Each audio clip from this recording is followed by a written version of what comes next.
So Joseph, how's your day going so far? It's going well. It's Going going well. well. Absolutely. Nice. Are you excited for Hell Hath No Fury to be coming out? Extremely excited. Y- Extremely excited. I'm like a kid at Christmas, I guess. Have you been able to see the finished movie yet? No, Oh, so you got to be really excited. just like Santa Claus. We're not allowed to open the presents until Christmas Day, right? Have you worked with Jesse before? Yes, I have. Jesse works with similar people, tries to bring people back. So I was curious what projects you guys worked on before Hell Hath No Fury. Yes, I met Jesse. I had the pleasure of meeting and working with Jesse on Debt Collectors 2. Oh, okay. Yeah, with Scott Atkins and Lewis, Uh-huh. Who's also in this? who's also in this one. So I had it was wonderful working with him on that one and getting to understand his process. And he is definitely an actor's director. And then I also was blessed enough to be with him in the upcoming White Elephant with John Malkovich, Bruce Willis, Olga Karolinko, and Michael Rooker. Oh, very nice. Very Yeah, nice. yeah. So it's gone from, it's been fantastic. So Hell Hath No Fury is a period piece, and I believe you're the only minority, well, you're the only black person in the film, only African American in the film, correct? Yes, correct. How much weight was on your shoulders with that? Like, The weight comes from uh, thinking about the period, 1944, World War II, and the fact that he's literally fighting with men and for men who, back in America, in all probability, wouldn't even shake his hand against another group of people who have done nothing against him. So this weird position that he's in. that's incredible. Were there any other minorities that worked on the set, like behind the camera? I know there wasn't a lot of people, and it was really, because of COVID and everything, it was smaller. Everybody was contained together. Jesse said it was kind of a family feel. But I'm Yes. curious if you're the only minority representing the film, or if there were. No, not at all. That's the great thing about working with Jesse. He really has a very eclectic group of people, and everyone is represented. And that was cool. And it was cool to be able to, in between scenes, to kind of commiserate in a way with others, And who, get yourself out of that like oppressive mindset. but also watching them watch me. That was very interesting because they understood what this character was going through as well. So it wasn't just something that I was experiencing. Even some of the people behind the camera who were of color, we were able to talk to one another and get, stories about family members and things in between scenes and on breaks and things of that sort that kind of helped me develop private bit. Yeah. Well, that's awesome that they were there then. I'm sure that played into your performance quite a bit. Absolutely. I really like that your character, like you said, he was a translator. He was able to do something that these other, people who look down on him in their own country aren't able to do. Like, they needed him. Parce que c'est la guerre. He said it's war. Down. Calm down. Je veux pas de problème. What's he saying? Does he have a fucking problem? He gets the point, sir. Is this necessary? Goddamn right it's necessary. Corporal. All clear, Top. Get him the fuck out of here.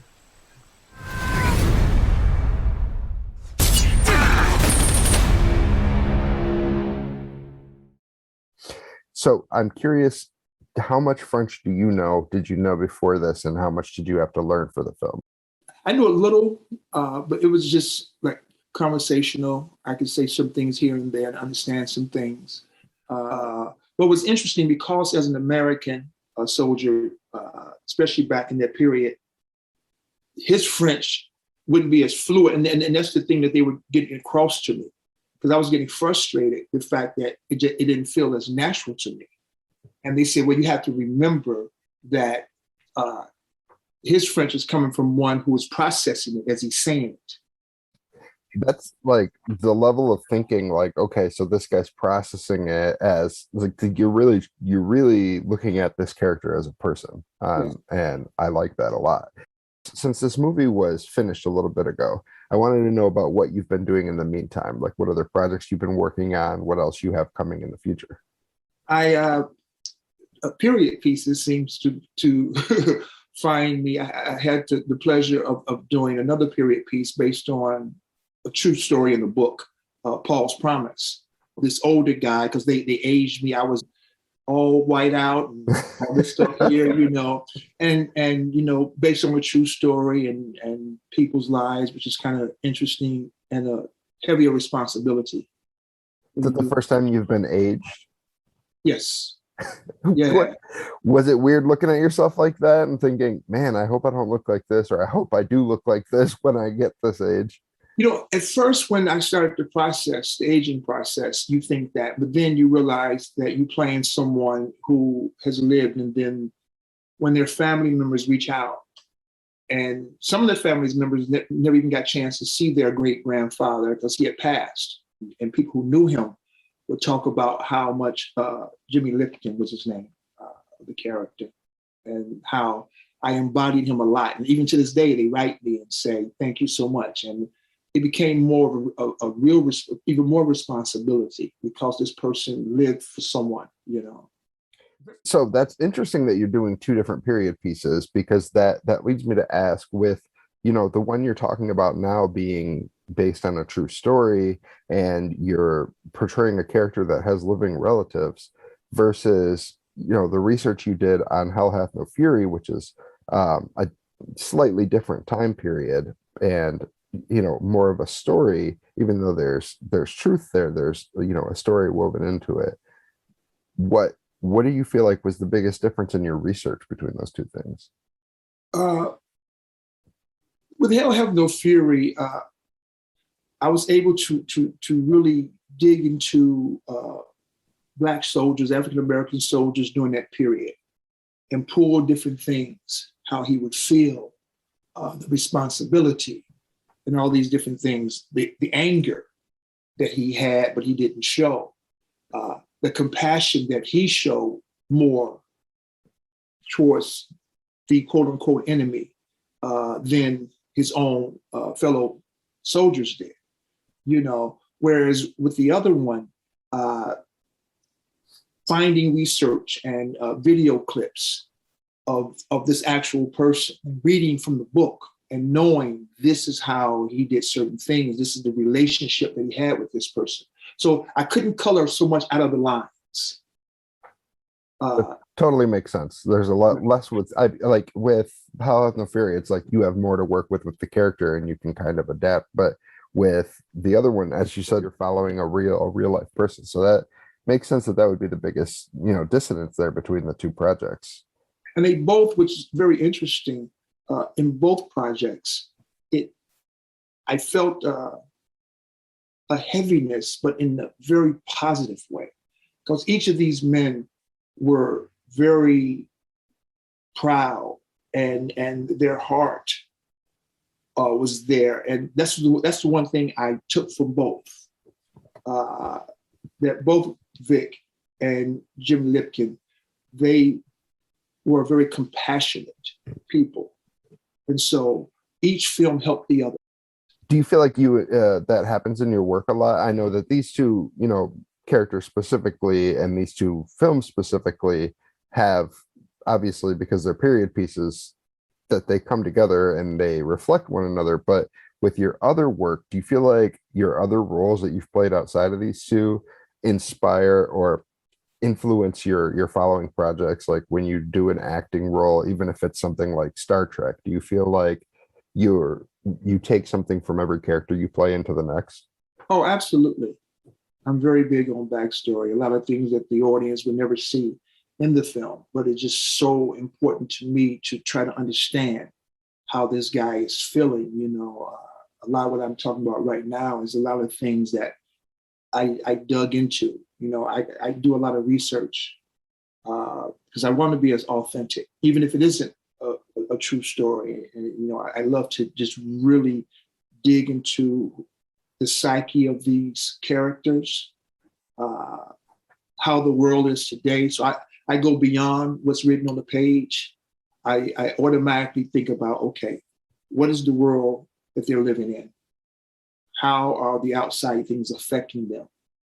And do they wear it on their sleeve where everyone sees it, or is it something that's brewing internally? And with Private Vic in Hell Have No Fury, there was a lot of that because, though he was amongst other soldiers, not only was he lower in rank, but in life. Yeah. So again, he was the one character that really had this battle, but there's certain things he can point out, but he had to do it from a military perspective, and say things to, whether it's to the major or to some of the other soldiers that was given more of a leeway than it would have occurred if they were out on the street. I was watching a show recently, and maybe it was Watchmen, and I think it was World War One, but they were, the enemy was dropping flyers, and it says, "Why are you fighting for a country that, you can't even use the same restrooms, this and that." So I guess I'm curious if you had spoken to anybody, I know they would be very old, but anybody who had a firsthand account of what that was like, being in the war, even if it wasn't World War II, maybe, Vietnam or something else. This one older soldier vet had said to me, he goes, it's difficult when you sit there and you look around and you fight in this battle. And it's not just the external battle of the enemy. It's this constant inner battle as well. And that's what I really loved about Private Vic, is that he had this inner battle that not many people knew. But he had a purpose. And I think that's the thing that he felt very proud of, knowing that they relied on him. And I think that's where the little respect that he did get, he definitely got tons of respect from Major Maitland.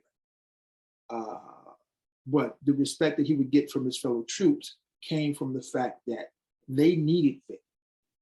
They needed Vic to survive in this world.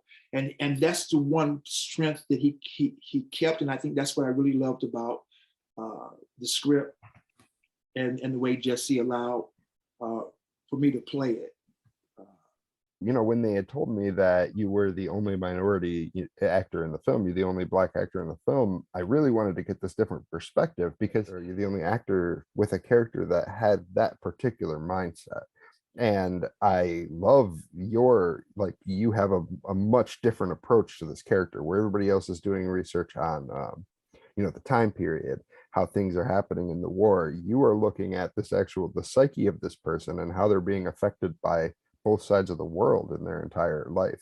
And that ties into what you say about backstory. And I think that really brings an authentic version of the character. Like I said, I've already seen the movie and I know you haven't, but watching it after I learned that you were the only Black person in it, it gave me a different view to, a lens to see that character through. And I saw a lot of, what you're talking about, like his pride and, a bit of his,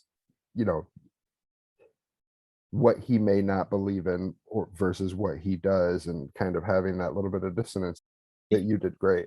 Thank you so much. Thank you. Are you looking to explore more period pieces so that you can, learn more about the things that preceded you? Or are you hoping to get more roles where you're, in more of a fiction setting, whether, it could be now or something that's not based on history? I love them both. And because I have the same process for each, the research, trying to understand the character. With the fiction stuff, I can really create this, whole world, this whole universe. But when there's something that's kind of based on something, I kind of like the parameters it puts me in. But then it forces me to find, to try to find the nuances of not just his character, but how they would interact in this little box. Like Private Vic had to do. Here he is, it's World War II. He's caught in this, situation. He just want to go home. He just want to go home, listen to his music, relax. That's all he wants to do. He just wants to get back to America. Even though it may not be the prettiest place to some, he was proud to wear the uniform. He was proud to be amongst these other soldiers. But he still knew that he had a responsibility to his team, no matter how they felt about him. And I think that's the thing I really loved about his character, was the fact that he was on an island in many ways. Right. But he still respected the uniform he was wearing and the team that he had around him. Yeah, and it really, I mean, for a number of reasons, your character stands out, but the level of the extent to which you go through to explore layers of this character which may not be seen on the surface, all that goes into the way your character is expressed and your dialogue and everything, whether it be in English or not. And I just love how deep you get into these things. When I do the research for Private Vic, which was more of a mental and emotional transformation. So any sort of transformation, I try not just to show up Joseph. My favorite film of all time, my grandfather used to watch, I used to watch it with him, was A Man of a Thousand Faces. And if you think about my resume, my characters are so eclectic. They're so different across the board. Flea, we must never forget our history. Never forget. Each one of us possesses a unique story. Each of us deserves to be remembered. And I do that intentionally because watching James Cagney in that film, the story of Lon Chaney Jr., with my grandfather over and over and over and over and over again, I actually call myself, on a lot of things that I write, I refer to myself as a man of a thousand faces because I love looking different in everything, because it forces me to go to a place that I normally wouldn't go to as Joseph. So here I am speaking in third person. Sorry, but no, it's fine. And we're both Joseph, so Okay, the audience, there you go. The audience can take it as they will. Yeah. So that's what I love about it, and it gets a chance to. With Hell Hath No Fury, I'm emotionally going to a place, whereas in Star Trek, Orville, Paul's Promise, that's more of a physical transformation.